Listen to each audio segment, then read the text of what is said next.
I had a mole that was doing a ton of damage to my yard, and I'm going to show you how I got rid of it quickly in 3 easy steps. The first step in getting rid of a problematic pest is identifying what exactly you're dealing with, and more than one animal can dig tunnels in your yard. Voles, that's vole with a V, are kind of like big mice that mostly run through the grass and dig shallow partial tunnels. I thought that what I had was possibly a vole because I saw some older tunnels that were collapsed and washed out that looked like the partial surface tunnels that a vole might make. You can trap a vole just like a mouse, just get the big rat trap version of the classic snap trap. It can be baited with peanut butter and bird seed and placed near the tunnel and covered with a cardboard box. Gophers are another digging animal that can do a ton of damage, but they usually leave behind piles of dirt, so it was easy to rule them out. My tunnels were completely underground, so I was fairly confident I had a mole on my hands. Once I was pretty sure I knew what I was working with, it was time for step 2, and that's identifying an active tunnel. Moles tunnel in the yard because they're looking for food, plain and simple. They usually have a main tunnel that they frequent most often, and from there they have several arteries or legs that go off of that main highway. I want to take a second to bust a common piece of advice that I see online all the time. Everyone automatically thinks grubs if you have moles, and that's a reasonable guess, and if you have a lot of grubs, you might see an uptick in mole activity. However, the next part is what I don't agree with, and that's if you treat the grubs and get rid of them with a product like Scott's Grub X or something similar, then the moles won't have a food source and they'll just go away. No,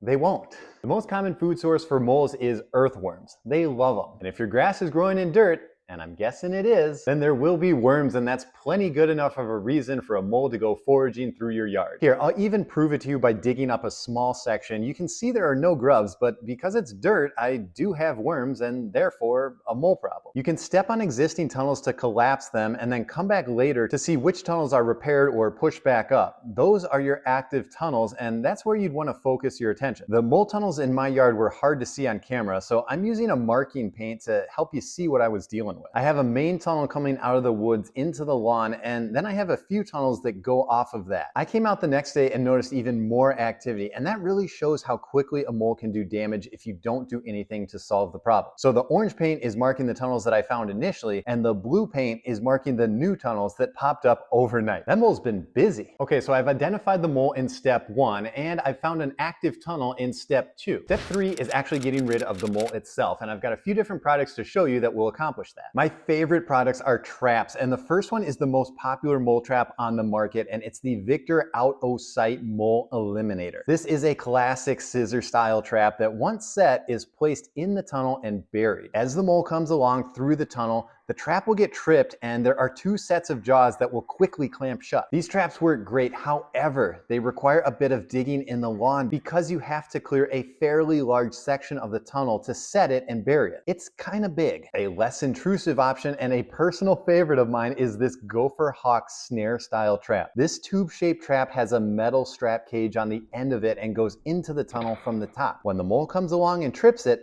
the spring-loaded snare quickly cinches up tight. I like these traps because they're easy to deploy in the tunnels from the top by a small hole, and they don't do a lot of damage to the lawn. I'll have links to this trap and all the products I'm talking about in the video description, but to set this trap, I'm first using the included probe to help pinpoint the tunnel because placement is key. Next, I'm using the spike to punch a hole through the top of the tunnel, and I'm kind of moving it around just to make sure my hole is big enough. The trap goes in from the top and pulled back to set. On shallower tunnels, I like to use some wire supports to make sure the trap stays upright and doesn't fall over. This trap works on moles and small gophers, and gophers tend to dig deeper, so it isn't that much of a problem, but moles are right under the surface, so I always brace the traps just in case. I'm also putting just a bit of dirt around the base of the trap to make sure all the light is blocked out so the mole doesn't suspect anything. And I set up a few of these all along the main tunnel. Setting multiple traps just casts a bigger net and increases your odds of success. And now we wait.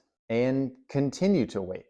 An entire day went by and I had no action at all, nothing. I checked the area and no more tunnels had popped up and none of the traps were tipped over or anything like that. I just don't think my little guy had been by yet. My fear was that he mostly lived in the woods right off of my lawn. And in there he could tunnel all he wanted and I would never know. I dump leaves and grass clippings in there, so tracking tunnels would be impossible. There are other solutions for a problem like this, and the most common one is these poisonous smoke bombs. By digging out a small access to the tunnel, they can be inserted and quickly covered. They'll fill the whole tunnel network with smoke, so it doesn't really matter where the mole is, it will find it. I'm supercharging the effect with a leaf blower so you can see how elaborate the tunnel system is, and how the smoke fills in everywhere. You can also drop these baits from Tomcat into the tunnel. They're designed to look like earthworms, a mole's natural food source, like I mentioned earlier in the video. With this method, you basically insert the worms into the tunnel at various spots, and that's it. It's pretty easy and not intrusive at all. With the smoke bombs and bait method, you don't actually know if your mole problem is solved. What I like about the traps is that you know for sure if you've got them. Let's rewind back to my traps where it had been a day with no activity and I was about to move on to a different method when I noticed one of the traps had been triggered. With the gopher hawk traps, you can see yellow when they go off, so it's easy to see from a distance. And I actually spotted it from inside my house. I carefully removed the trap from the ground and sure enough,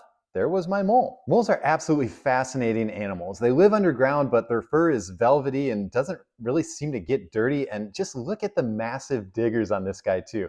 Purpose-built for destroying lawns. Moles tend to work independently and are somewhat territorial. You might see a lot of tunnels over a decently large area, but chances are it's only one mole doing all of the damage. I've had a lot of success with these gopher hawk traps, and I even took them over to my parents' house and helped them take care of a mole situation they were having in their front yard. For more information on burrowing animal removal, there's a great documentary on Netflix. It features a professional groundskeeper at a golf course who uses some pretty unorthodox methods. It's called Caddyshack.